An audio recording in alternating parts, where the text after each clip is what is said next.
Bonjour à tous et bienvenue sur ma chaîne. Aujourd'hui, on va parler d'argent, mais surtout de comment certaines de nos habitudes quotidiennes peuvent aspirer à notre portefeuille sans qu'on s'en rende compte. 70% des Français épargnent. Pourtant, 40% ne peuvent pas faire face à une dépense imprévue de 500 euros sans s'endetter. Étonnant, n'est-ce pas? Alors restez avec moi pour découvrir les dépenses inutiles qui nous empêchent d'être riches et comment y remédier. Donc la première dépense qui grignote nos économies, c'est se faire livrer et manger dehors. Lors de mes études, j'avais un colocataire qui se faisait livrer tous les repas. La meilleure façon de ne pas finir votre mois dans le rouge, c'est de commencer par cuisiner chez vous. Manger dehors peut coûter jusqu'à 5 fois plus cher que de préparer ses repas à la maison. Pensez-y la prochaine fois que vous passez une commande. Pour en revenir à l'exemple de mon colocataire, en prenant 7,50 € par livraison, ce qui me paraît déjà un petit peu au bas mot, on arrive à 450 € de dépenses mensuelles. Donc la deuxième dépense qui est liée à la première, c'est de ne pas cuisiner. Apprendre à cuisiner peut être non seulement très gratifiant, mais peut aussi vous faire économiser beaucoup d'argent. En ce qui me concerne, j'aime bien cuisiner, je trouve que c'est relaxant, et je trouve ça marrant de chercher des recettes sur des sites dans une autre langue par exemple, pour trouver des recettes originales, puis essayer de les faire.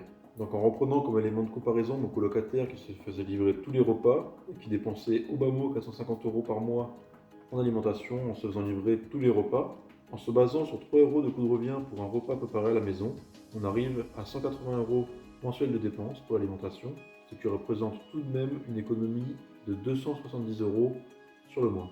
Autre exemple, en moyenne, se faire livrer une pizza en France coûte 12 €, alors que les ingrédients à acheter pour fabriquer sa propre pizza maison coûte 3 €. Puis ça peut être très ludique de préparer sa propre pizza, d'essayer de nouvelles recettes, d'essayer différents fromages par exemple, mais aussi de faire sa propre pâte maison en essayant de trouver la recette qui nous convient le mieux. Petite astuce pour les flemmards du fond, je vous vois. Si vous avez la flemme de préparer votre pâte à pizza, vous pouvez demander à votre boulanger de vous vendre de la pâte qu'il utilise pour faire cuire ses baguettes. Ça fait une super pâte à pizza. Prévenez votre boulanger à l'avance si vous voulez être sûr d'avoir votre pâte. Dépense numéro 3, la fast fashion. La mode se démode, le style jamais. Coco Chanel.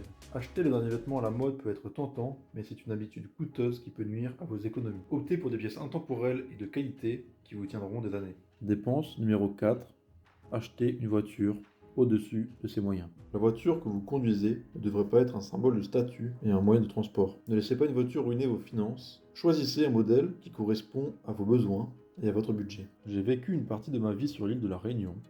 Il y avait une partie de la population qui vivait dans des sortes de bidonvilles avec des cases en tôle, donc des petites maisons de fortune. Il n'était pas rare de voir dans ces bidonvilles des voitures très chères. Je ne suis pas en train de juger ces personnes, chacun dépense son argent comme on lui semble. J'imagine que si vous regardez cette vidéo, c'est que vous vous souciez de vos finances, et donc mettre toutes ces économies dans une voiture au-dessus de ses moyens est une des pires choses que vous puissiez faire. Dépense numéro 5, avoir tous les abonnements de streaming.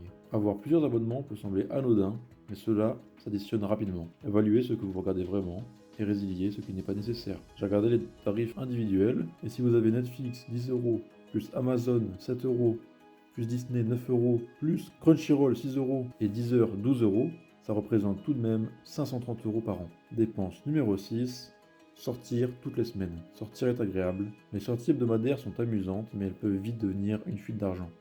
Fixez-vous un budget de loisirs et tenez-vous-y. Dépense numéro 7, abonnement à la salle de sport sans y aller.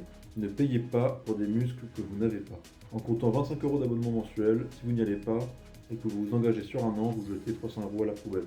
Si vous n'utilisez pas votre abonnement, il est temps de résilier et de trouver des alternatives gratuites ou moins chères pour rester en forme. Dépense numéro 8, acheter des produits de mauvaise qualité. Pas cher coûte cher. Un proverbe réunionnais, quand je crois. Parfois, acheter bon marché revient cher. Investissez dans des produits de qualité qui vous tiendront dans le temps, qui vous feront économiser de l'argent à long terme. Dépense numéro 9, les achats impulsifs. Un moment de patience peut préserver de grands malheurs. Un moment d'impatience et toute une vie de regrets. Les jeux d'argent, les achats in-game et les achats impulsifs peuvent sembler insignifiants, mais ils s'accumulent et peuvent grignoter votre épargne. Entre les Kama, les skin lol et le loto, je préfère ne pas savoir combien j'ai perdu. Pour avoir un ordre d'idée du manque à gagner de ces dépenses impulsives, j'ai simulé que je mettais 1500 € dans un ETF pendant 40 ans pour voir combien ces dépenses auraient pu me rapporter sur le long terme. Je vous laisse regarder les résultats. Dépense numéro 10, les cigarettes et l'alcool. La santé est la vraie richesse, pas l'or et l'argent. Gandhi. Non seulement ces habitudes sont mauvaises pour votre santé, mais elles sont aussi coûteuses. Envisagez de les réduire ou de les éliminer pour le bien de votre portefeuille et de votre santé. Habitude numéro 11, être trop enthousiaste avec un nouveau hobby. La passion c'est bien, la modération c'est mieux. Avant d'investir dans du matériel coûteux pour un nouveau hobby, assurez-vous que c'est une passion durable. Pendant le Covid, je me suis intéressé au piano. Je pensais que ça allait être ma nouvelle passion. À deux doigts d'acheter un nouveau piano, heureusement quelqu'un a pu m'en prêter un. Au bout de 2 semaines seulement, le piano prenait déjà la poussière et je l'ai donc rendu à son propriétaire. Aussi, un autre exemple, j'ai acheté un skateboard que j'ai utilisé qu'une seule fois. Après, attention, je ne vous dis pas de ne pas investir dans vos passions, j'ai moi-même investi plus de 2000 € dans du matériel de kitesurf, mais progressivement, et après être sûr que c'est quelque chose que j'ai pratiqué pendant plusieurs années au moins.